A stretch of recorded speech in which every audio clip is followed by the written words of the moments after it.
Tonight, I can tell you, Izak Rankine's season is over.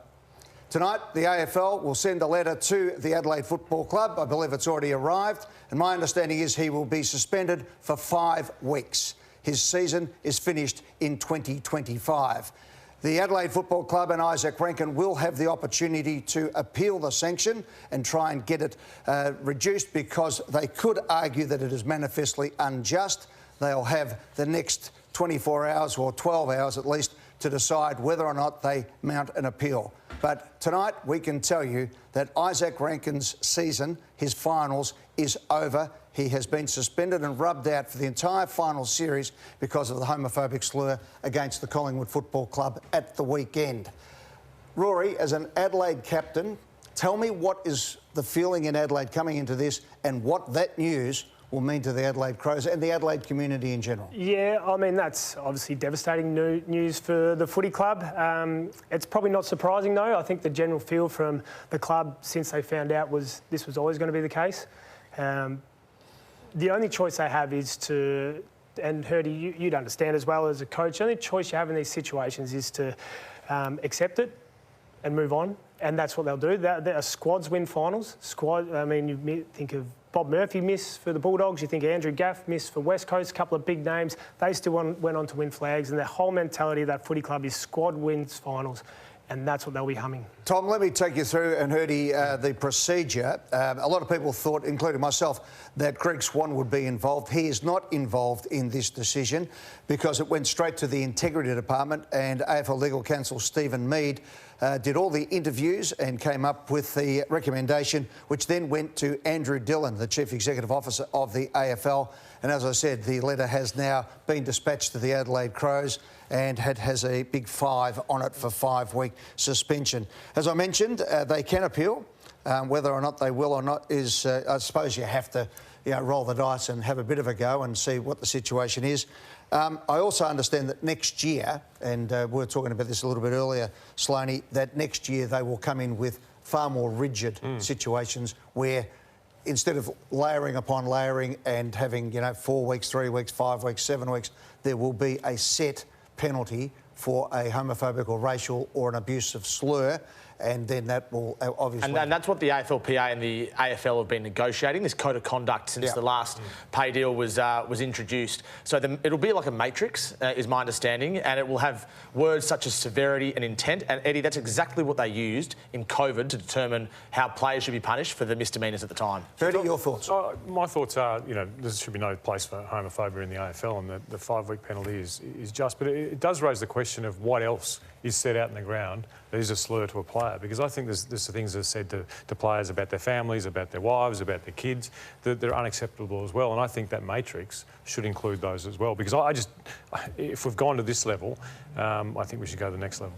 I was wondering whether 2 weeks and a massive fine would be, not just for this, but in general for the first, and then 10 weeks, and then third strike, you're out. But it's a bit hard at the moment when we haven't actually got 3 strikes for the drug code, far less what's going on here. But I don't think you can go back from what... No. The AFL would have found it very hard to go back from what they'd already given to Graham, what was it, a month ago or 6 weeks ago when it was done, to go back to 2. I do think 5 is a massive penalty in anyone's season, but what the AFL's saying is there's no place for this in the game.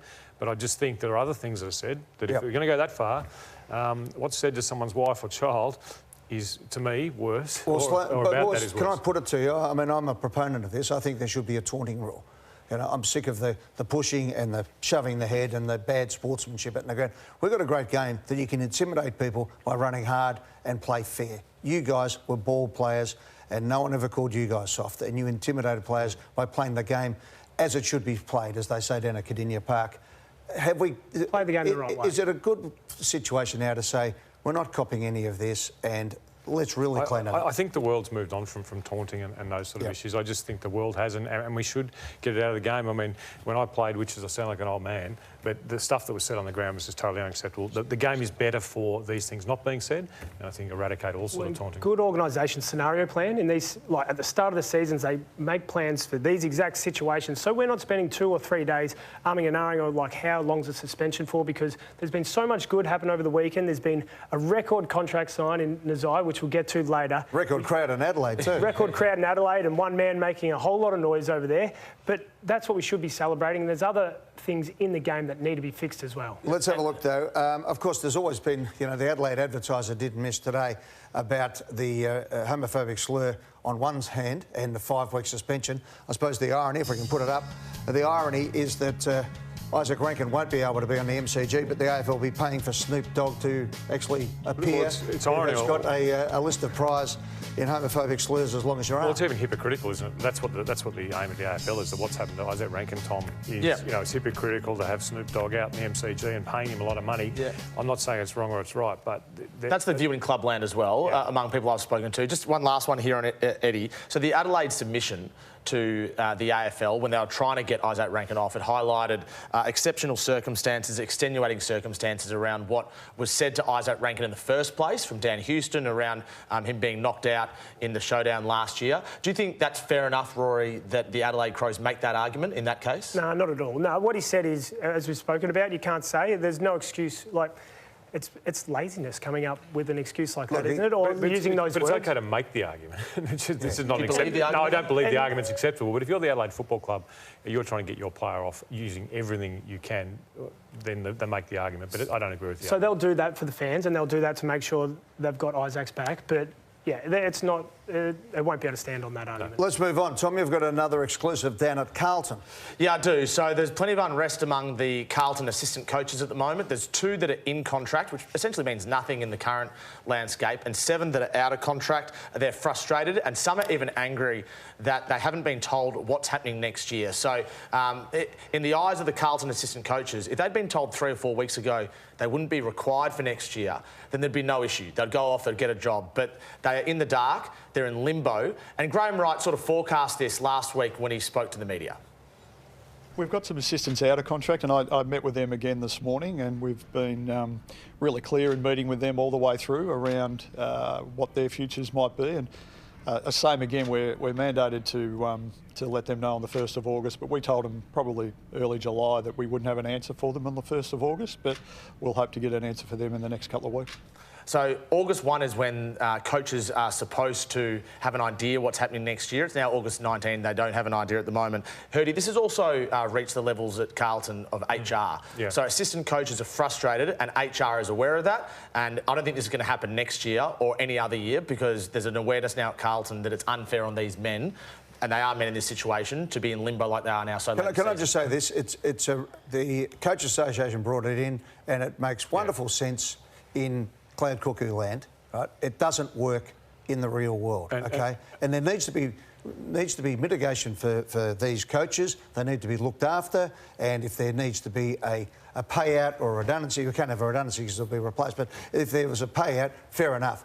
But you can't be telegraphing what you're trying to do in a month before the season's out. It makes no sense whatsoever. It's impractical. They need to go back to the drawing board and come up with something that actually works. I agree. I totally agree with you. I was going to say that I think it's very hard on the coaches not knowing what your job's going to be a month out when there's definite changes. But as a coaching group, you've got 4 weeks to coach. You've got to go and you've got to get the players on side, Rory. You've got to go and get them to bleed for you. If you know you're not going to be there, I think that's very, very difficult. And I think that mandated date should go back to the 1st September or whenever the season ends. Then almost immediately you get told then. Couldn't agree with you more. Eddie, you've got another exclusive on the Arc. Please tell us it's good news. I've got a big one. Graham Kennedy got thrown off air once for doing a crow call, and I was over watching the Crows on the weekend, as you know, Rory, and I might have been yelling out, "Arc!" I heard you were making some noise on the weekend. Plenty of times. Arc! What's going on with the umpiring? Weren't you happy with the umpiring? What's that? Weren't you happy with? Well, don't worry about whether I'm happy about the umpiring, because the rule. What I can tell you exclusively, if we put the serious hat back on, exclusively tonight, is that the AFL will use the Arc during this year's final series to look at incidents like this on the boundary line. So roll the videotape and let's have a look. There's the Arc. As you know, they'll be looking at this. And the incident that has brought this to a head was this one, where the umpire, one, was able to read the minds of the players to say that it was an intentional kick. The only thing was the bloke they thought intentionally kicked the ball out was still side bottom, and it wasn't his foot. So first off, it should have been a throw in because no one knew whether it was intentional or not. The second part was that, in fact, it was the opposition. And if anything, it should have been a Collingwood free kick, but it should have been a throw in. It goes back to this. Greg Swan saw this back in the time, and he saw that Heaney kicked it. The ball bounced straight into the ground. A free kick went to Heaney. Heaney kicked the goal. Swans came back. It was a momentum shifter, and now they're saying, well, people at AFL House said, you can't bring this in the finals. You'll have to wait till next year. My understanding is Greg Swan, who did sit next to me in the 2002 grand final when Anthony's Rocker goal went straight through the middle. I knew it was going to come into this. He has said, no, we're going to bring this in for stop plays on these situations. So they're not going to, for example, stop and see if that throw that happened with Keys into the open goal, or the throw that Keane had, or the holding the ball, in the middle for the Collingwood. kick, the boundary line kick along. No, they won't do that. But they'll be looking at things that they can actually, in a stop play, so that it doesn't actually add more time. They can have a good look at it so they get it right. So Greg Swan, one of his first things is to bring a common sense approach to this and use the tools at their disposal. They'll have the best umpires over in the next month, and they're going to have the best people in the Arc watching it. And which is great. And I think having the right calls made all the time is best, and using the technology. But already we have quarters, Tom, going to 33, 34 minutes. What are we going to have, 40-minute quarter? I understand it, but they have to cut some time out of the game somewhere else. They're going to do that. But in the finals, because otherwise we're going to have finals going for 3 hours. But how often does that happen in a game, though? We've seen probably 2 for the year. No, but if they're going to review it, they're going to review every time. No, they're only the ones that are contentious. My bigger worry is the time the game's going My for. biggest worry, having had my heart broken, is just get it right. Get it right, OK? Presumably there'll be a soft call as well from the umpires on the ground. Yeah, it would work the same way as goals and points. Yeah, well, let them sort it out. I'm just telling where it's got to, and that is they're going to actually do this now. OK? All right, we'll take a break.